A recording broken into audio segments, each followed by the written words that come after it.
Oke guys, welcome back to Gnosis alias Cakradiva dalam pembahasan alur cerita Donghua Perfect World One Missigi episode ke-155. Seperti biasa kita review dulu ya episode sebelumnya yang menceritakan bagaimana jenius era kuno bermunculan, termasuk salah satunya muda-mudi dari Lembah Pedang yang ternyata salah satunya digeprek oleh si Hao saking tidak bisa menahan emosi melihat aliran-aliran besar ini merendahkan para pendosa dari alam bawah. Baru setelah menunjukkan bahwa menjadi seseorang dari alam bawah bukanlah dosa besar, si Hao pun pergi ke bagian lain dari negara dosa untuk menemukan Huling tapi malah terjebak dalam bencana guntur. Selesai melewati bencana guntur dan mendapatkan manifestasi inti jiwa, ujian si Hao belumlah berakhir karena bencana guntur berevolusi menjadi bencana guntur salju. Di episode kali ini kita bakal menemukan keseruan banget ya, karena si gadis gemuk alias Huling yang udah kita tunggu-tungguin banget akhirnya muncul dan langsung terlibat adegan dengan si Hao yang sudah sama-sama dibunuh kerinduan. Tanpa lama-lama langsung aja kita terobos.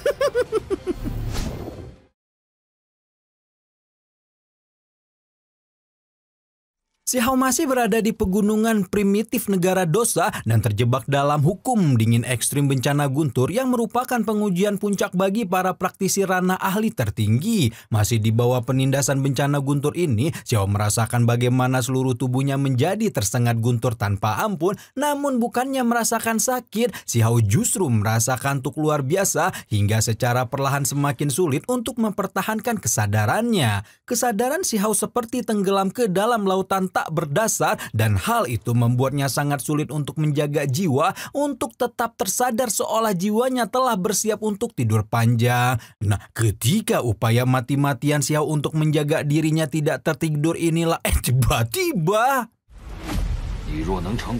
tiba-tiba saja bayangan muncul dari kedalaman ingatan si Hao seolah berusaha membantu si Hao untuk mendapatkan kesadarannya kembali sambil mengingatkan selama si bocah beruang mampu melewati bencana guntur ini, maka resiko yang dia ambil ketika menyelamatkan si Hao di masa lalu tidak akan berakhir sia-sia. Baru setelah itu si Hao ingat bahwa ada banyak orang di pavilion Butian yang mengorbankan nyawa dan oleh karena itulah dia tidak boleh menyia-nyiakan nyawa yang telah dikorbankan untuknya. Tepat ketika si Hao mendapatkan kesadarannya, bencana guntur telah mengambil wujud seekor kuda emas yang ditunggangi oleh manusia api.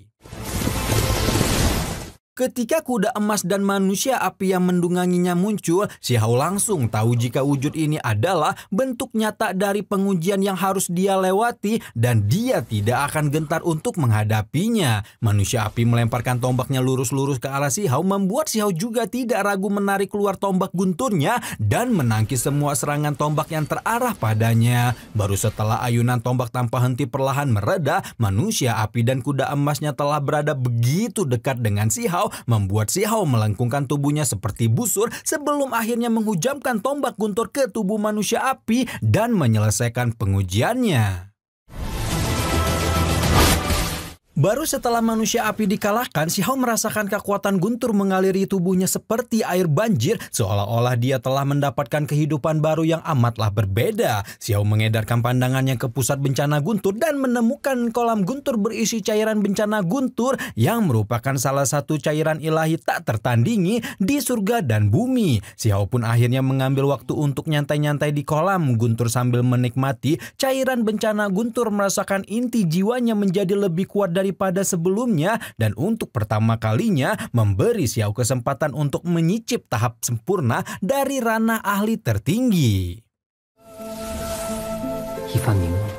Menurut apa yang si Hao baca di buku kuno, 10 tahap bencana guntur yang baru saja si Hao lewati adalah Taoisme guntur, di mana masih ada lagi Taoisme guntur langit yang baru bisa si Hao lewati setelah menembus ranah api ilahi alias menjadi dewa palsu. Tapi hal yang belum terjadi biarlah berjalan sebagaimana mestinya dan sekarang si Hao ingin fokus dengan apa yang ada di depannya. Berhubung cairan guntur adalah barang bagus, si Hao pun tidak mau menyia-nyiakannya dan segera menarik keluar kuali emasnya untuk menyimpan sejumlah besar cairan bencana guntur. Baru setelah menyelesaikan semua urusannya dengan bencana guntur, Si Hao pun kembali ke tempat di mana dia berpisah dengan si Batian dan Huang Di mana dua hewan pungutnya itu ternyata sudah menunggu dengan khawatir. Takut Si Hao tertidur panjang padahal dia telah menemukan di mana tempat Huoling'er berada. Mendengar informasi ini, Si Hao auto melonjak antusias dan tidak menunggu lama-lama buru-buru menuju kebun mulberry, negara dosa yang merupakan tempat di mana Huoling'er berada. Si Hao berharap bisa bertemu dengan Huoling'er, mengingat jika telah memasuki zaman kuno abadi, tidak tahu apakah dia bisa kembali dalam kondisi hidup atau mati. Si Hao mengedarkan pandangannya ke seluruh penjuru kebun mulberry hingga akhirnya menemukan sesosok keindahan menawan si gadis gemuk yang begitu dia rindukan sedang berada di antara daun-daun berguguran.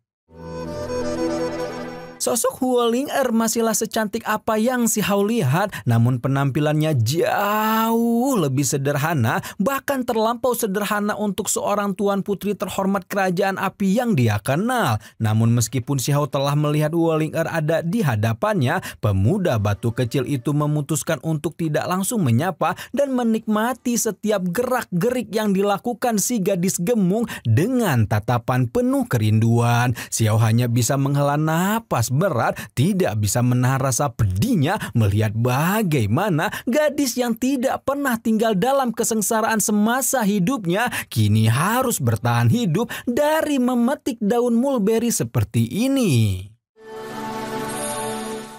Baru setelah mengikuti Huoling'er muter-muter kebun mulberry, Si Hao pun terus membututi si gadis gemuk sampai di gubuk jerami tempatnya tinggal. Huoling'er tampak belum sadar jika abang tengah membututinya dan melakukan kegiatannya sehari-hari seperti biasa. Hari ini adalah waktunya bagi Huoling'er untuk mencuci baju dan tanpa banyak pikir, mantan tuan putri kerajaan api itu pun membawa segepok pakaian kotornya ke tepi sungai. Proses mencuci baju itu berjalan dengan lancar tanpa ada sesuatu hal yang aneh hingga ketika Huoling'er baru saja mengangkat bajunya yang basah, tiba-tiba hati Huoling'er tiba-tiba saja seperti berhenti ketika melihat seorang abang-abang entah siapa berdiri di depannya. Namun semakin dirasa-rasakan Ling'er merasa begitu akrab meskipun sebenar-benarnya abang-abang ini menunjukkan penampilan yang belum pernah Ling'er lihat sebelumnya. Namun meskipun Huoling'er merasa penampilan pemuda yang tiba-tiba muncul ini sangatlah asing, hati kecilnya masih mengenali aura familiar yang pemuda itu tunjukkan, di mana aura yang dia rasakan ini tidak lain dan tidak bukan adalah aura si bocah beruang yang selalu mengisi relung hatinya. Ketika itulah Ling'er menyicit kecil menanyakan apakah pemuda itu benar si bocah beruang, dan tanpa banyak babi bu, Si Hao langsung terbang melewati sungai sebelum merangkul Ling'er dalam pelukan eratnya.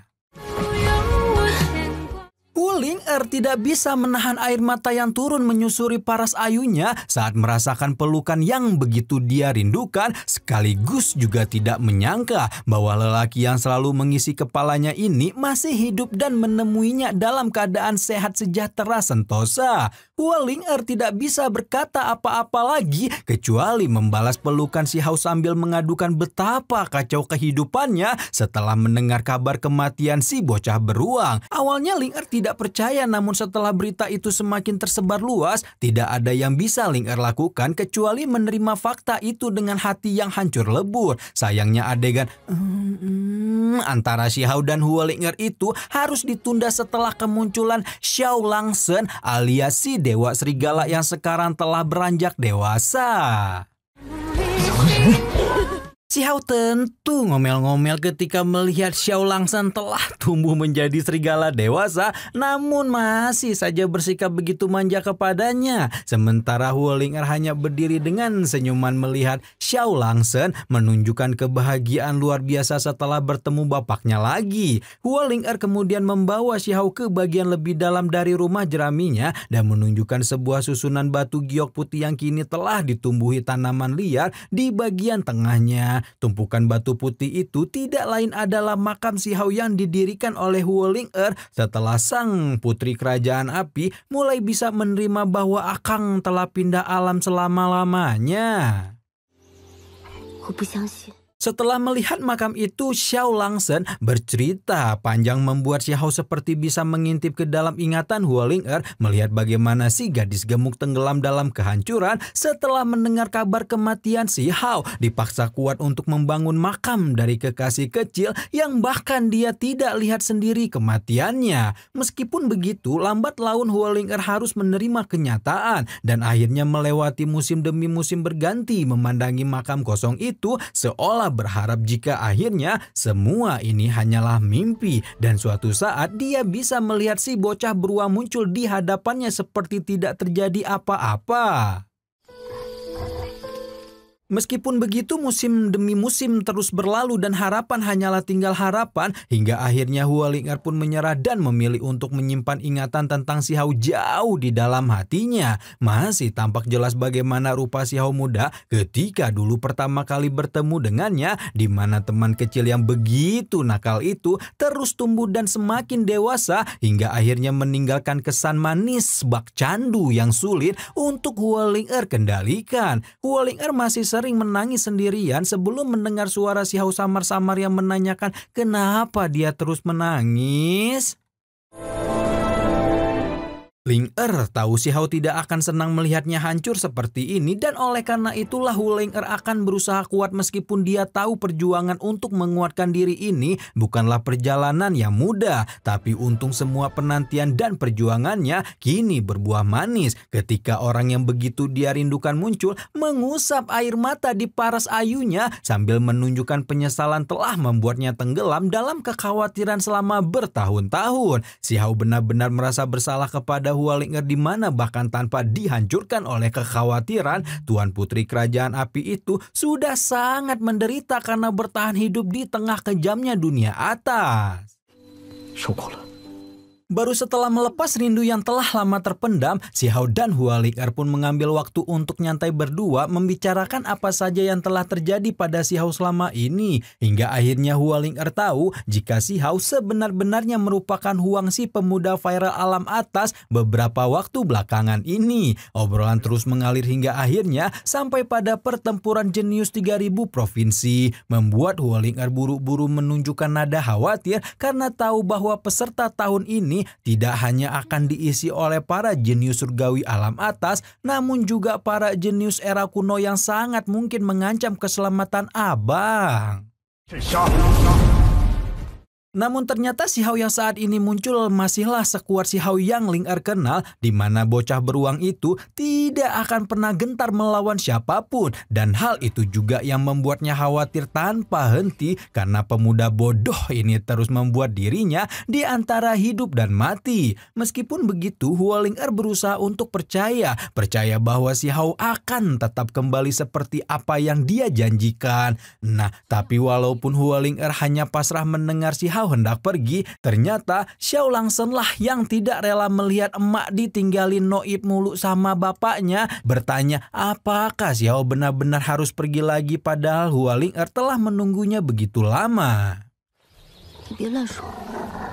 Hualing'er berusaha memberikan penjelasan kepada Xiao Langsen dan meminta Dewa Serigala itu untuk tidak berbicara sembarangan hanya karena ingin Xiao tetap tinggal. Bagaimanapun pertempuran jenius 3000 provinsi kali ini adalah kesempatan terakhir yang sangat penting sehingga Hualing'er pun paham jika Xiao memang harus mengikutinya. Meskipun begitu, Hualing'er tetap berpesan entah itu kekuatan maupun kekuasaan, tidak ada satupun di antara keduanya atau hal besar lainnya yang lebih penting dibanding keselamatan. Dan hanya hal kecil itulah yang Hualing'er inginkan dari Xiao. Akhirnya Xiao dan Ling'er pun menghabiskan sedikit waktu mereka yang tersisa untuk melakukan beberapa kegiatan bersama. Salah satunya menanam 2 pohon yang kemungkinan sudah akan tumbuh besar ketika mereka bertemu lagi, entah ratusan atau bahkan ribuan tahun yang akan datang. Sekali lagi Ling'er berpesan bahwa sebanyak apapun kejayaan yang Xiao dambakan, satu-satunya hal yang Ling'er minta adalah pemuda itu bisa menjaga dirinya dan kembali dengan keadaan selamat sejahtera sentosa. Si Hao menatap ke cakrawala yang jauh ketika menyanggupi permintaan Ling Er, karena bagaimanapun dia masih memiliki banyak hal yang harus dicapai, termasuk salah satunya menginjakkan kaki di puncak paling gemilang pada era yang akan segera berakhir ini. Setelah hal itu terwujud, si Hao akan kembali kepada Hua Ling Er seperti apa yang selalu dia janjikan seperti saat ini. 我一定会回来。